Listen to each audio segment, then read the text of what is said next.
Aïssatou Gueye-Ba. À la présentation, bienvenue à vous dans ce bulletin d'information. L'opposition accuse le président Macky Sall d'avoir saboté le dialogue politique qu'il a lui-même initié et appelle à engager la lutte. Selon le porte-parole, des mots d'ordre seront donnés tout prochainement car en fermant la porte du dialogue, Macky Sall a ouvert celle de la confrontation. Écoutons Pape Sarr de la LD debout au micro de Amadou Moustapha Dia. Manifestement, le président a saboté ce travail qu'il a lui-même commandité. En sabotant ce travail et en décidant de poursuivre dans la logique du Njout-Ndiaye et du forcing, il vient de forcer, de fermer les portes du dialogue. En démocratie, en république, quand on ferme les portes du dialogue, on ouvre en même temps les portes de la confrontation. Nous qui sommes réunis ici, nous avons décidé de faire face et d'engager la lutte dans un élan unitaire et solidaire. Nous demandons par conséquent à nos sympathisants, à nos militants et à toutes les forces vives de la nation qui sont éprises de justice et de démocratie à se tenir prêts et à rester à l'écoute des leaders. Très prochainement, les mots d'ordre seront annoncés. Voilà donc la déclaration que j'étais chargé de faire aujourd'hui au nom de tous les leaders du FRN, du CRD, du M2D, Jotna. Mais demain, la loi sera également votée à l'Assemblée nationale, en plénière, elle sera présentée. Évidemment, nous n'avons pas d'instruction à nos députés, mais nous les encourageons dans le combat qu'ils ont déjà engagé, en ce que la loi leur donne comme possibilité et comme prérogative. L'opposition qui était face à la presse hier dimanche, d'ailleurs, retenait que les députés sont convoqués ce lundi pour examiner le projet de loi portant code électoral, un projet déjà adopté en commission. Et puis la grande ambition des jeunes de Kédougou de développer des projets agricoles risque d'être entamée par des problèmes liés à la rareté des pluies et au manque de crédit. Ils invitent les pouvoirs publics centraux à les assister, sinon ce sera encore la porte ouverte aux migrations irrégulières et autres activités clandestines d'orpaillage. Boubacar Tamba.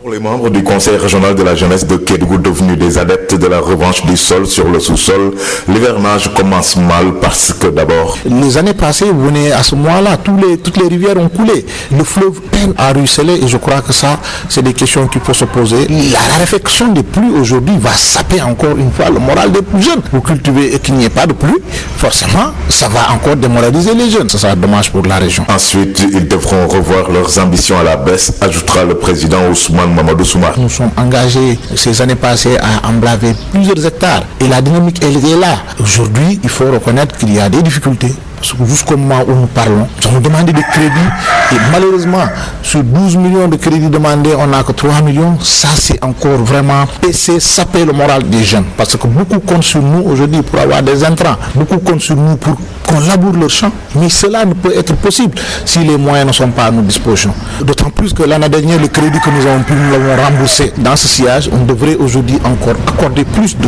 crédit aux jeunes. Parce que oui, l'ambition est là, la volonté est là. Que l'État nous aide à surmonter cela. Et malheureusement, je ne sais pas s'il n'est pas trop tard, mais forcément, il faut qu'on revoie à la baisse vraiment nos intentions de cette année. Alors que ça, ce n'était pas ce que nous souhaitions. Les jeunes ne perdent tout de même pas espoir. Le président de la République, aujourd'hui, tout le monde sait qu'il est engagé aujourd'hui dans le développement des activités agricoles. Le ministre de l'Agriculture aussi bien.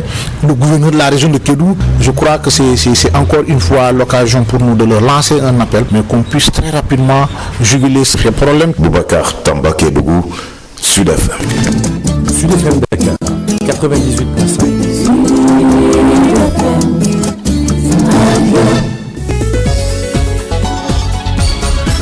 Aïssatou Gueye-Ba.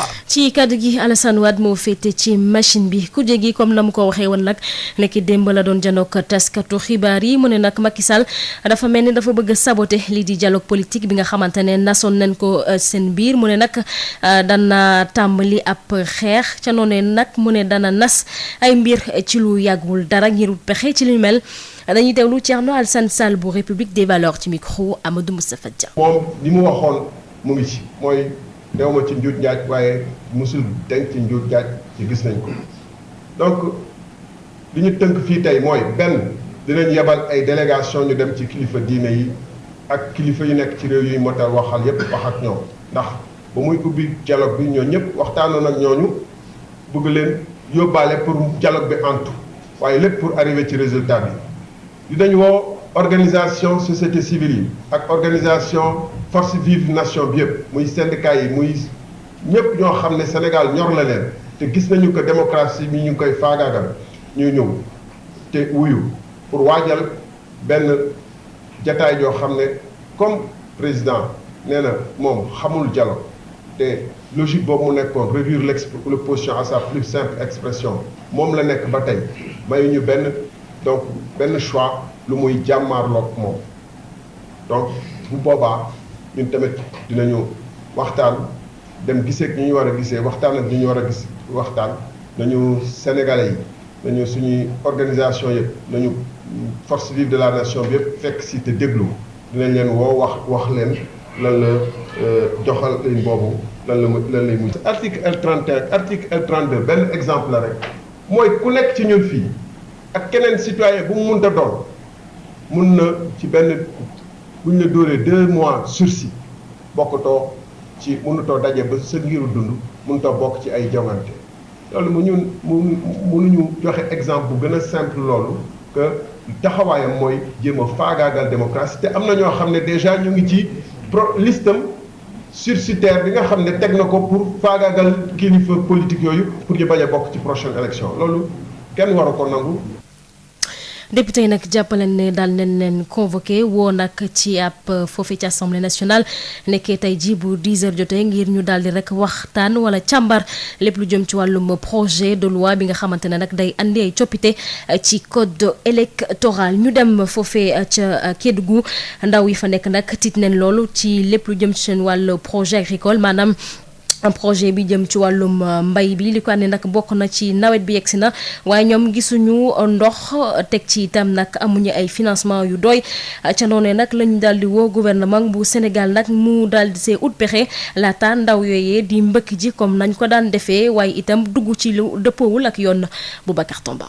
ci ñi nga xamante ne ñooy ndawu conseil régional de la jeunesse bu Kédougou te ñu soobu ci mbay bu baax a baax na nawet mi dooree dalul seen xel. jaaxal nañu il faut que nit ñi léegi taxaw xoolaat lan mooy problème bi pour ñu mën ko arrêté su fekkee mën nañ koo arrêté te tey jii loolu mu ngi am ngàllankoor ci suñuy activité agricole parce que président de la République moo ne ndaw ñi dellu leen ci suuf si te Kédougou dafa bokk ci région yoo xamante ni suuf rek mën na koo dundal ci wàllu mbay waaye nag ñun ndaw ñi nangu nañu dellu te yaakaar nañ ni tey jii bu ñu koy def forcément bu ndox bi manqué rek dina am encore ay jafe-jafe yi muy indi ci li ñuy def. ñu yokk ci ne lañ sumboon daanaka mën na am mu bañ a sotti loolu la président conseil régional de la jeunesse bu Kédougou di Ousmane Mamadou Soumaré xamle. parce que daaw bayoon nañu daaw jéeg bayoon nañu waaye ren ji dañoo demaat di bëgg a yokk suñu doole waaye dañ ñoo sappe suñu moral parce que boo demee di laaj 12 millions jox la 3 millions loolu day wane ni encore une fois yow fi nga bëgg a jëm ba léegi am na loo xamante ni gars yi xëy na peut-être gisuñu ko waaye nag loolu day wàññi suñu taxawaay day wàññi aussi suñuy ambition ci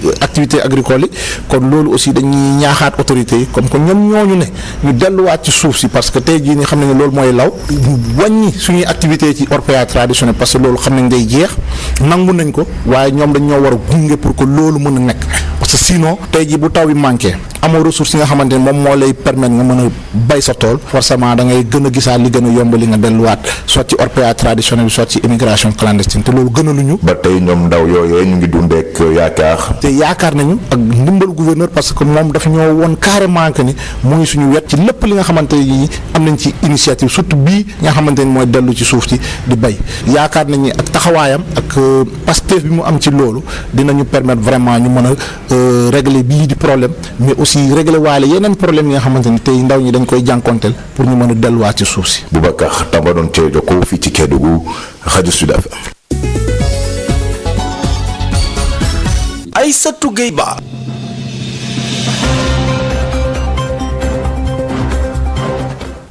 mbokk yi fii la ñuy yem ak yéen ci xibaar yi Aïssatou Gueye Ba moo nekkoon ci kaddu gi ñu gërëm bu baax a baax kii di Alassane Wade moom may fare wan ci machine bi jaajëfal leen yéen itam ci taamu beek safo beek rajo Sud FM ñu fanaan jàmm. Sud FM Dakar 98.5.